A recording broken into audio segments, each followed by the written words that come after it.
আপনারা জানেন শরীফ ওসমান হাদিকে এক সপ্তাহ 168 ঘন্টা আগে গুলি করা হয়েছে। এখন পর্যন্ত কি তার খুনিকে গ্রেফতার করা হয়েছে? সরকারের পক্ষ থেকে এখন পর্যন্ত কি খুনিকে গ্রেফতারের ব্যাপারে আপনাদেরকে আশ্বস্ত করা হয়েছে? তারা কি এখন পর্যন্ত আমাদেরকে জানিয়েছে যে খুনি কোন জায়গায় রয়েছে? আমরা স্পষ্ট মনে করছি যে এখানে খুনি একজন নয়, এখানে পুরো একটা খুনি চক্র কাজ করেছে। আমরা ইনকিলাব মঞ্চ এবং তার পরিবারের পক্ষ থেকে আপনাদেরকে জানিয়ে দিতে চাই, খুনের পরিকল্পনাকারী, খুনের সহায়তাকারী এবং পুরো খুনি চক্রকে বিচারের আওতায় নিয়ে আসতে হবে এবং আগামী 24 ঘন্টার মধ্যে স্বরাষ্ট্র উপদেষ্টা এবং সহকারী উপদেষ্টা খোদাবক্স তাদেরকে জনতার সম্মুখে এসে তারা এই খুনের ব্যাপারে গত এক সপ্তাহ ধরে কি পদক্ষেপ নিয়েছে তা জনসম্মুখে জানাতে হবে। যদি তারা জানাতে না পারে তাহলে তাদেরকে পদত্যাগের জন্য প্রস্তুত থাকতে হবে।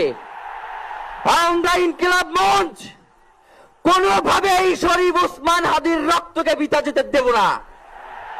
আমরা ঘোষণা করতে চাই, শরীফ ওসমান হাদির রক্তের মধ্য দিয়ে বাংলাদেশ ইনসাফ কায়েম হবে।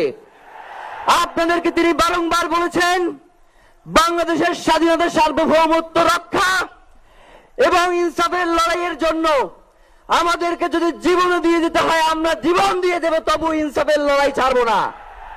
সুতরাং প্রিয় বন্ধুগণ, আমাদেরকে ইনসাফের লড়াই লড়তেই হবে। আপনারা রাজি আছেন কিনা?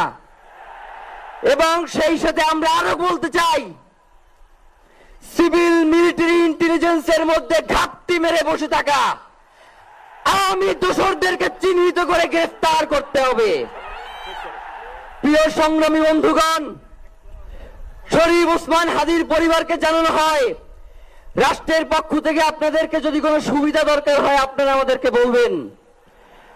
আমরা শরীফ ওসমান হাদির পরিবার থেকে রাষ্ট্রকে জানাতে চাই, যদি এই রাষ্ট্রকে রক্ষা করতে শরীফ ওসমান হাদির পরিবারের 5 সদস্য তার ভাই এবং বোনদের যদি রক্ত লাগে তারা দেওয়ার জন্য প্রস্তুত রয়েছে, তবুও এই খুনিদেরকে চিহ্নিত করে বিচারের মুখোমুখি করতে হবে। আমরা আপনাদেরকে আরেকটা ঘোষণা দিয়ে আজকের বক্তব্য শেষ করতে চাই, ওসমান হাদির নিরাপত্তার জন্যই কোন জায়গা থেকে তার লাশ নিয়ে যাওয়া হবে আমরা জানি না। ওসমান হাদি ভাই কি মৃত? তিনি আমাদের লক্ষ কোটি তরুণের মধ্যে জীবিত রয়ে যাবেন ইনশাআল্লাহ। আপনাদেরকে জানিয়ে দিতে চাই, কোন ধরনের সহিংসতা ছাড়া আমরা যেহেতু ওসমান হাদির লাশকে আমরা জাতীয় কবি কাজী নজরুলের পাশে দাফন করার ব্যবস্থা করতেছি, আপনারা সবাই এই প্রোগ্রাম শেষে জনতা মিছিল নিয়ে শাহবাগে চলে যাবেন। আমরা ওখানে গিয়ে আপনাদের সাথে দাফনের পরে কথা বলবো। হয় বাংলাদেশের স্বাধীনতা সার্বভৌমত্ব থাকবে, বাংলাদেশের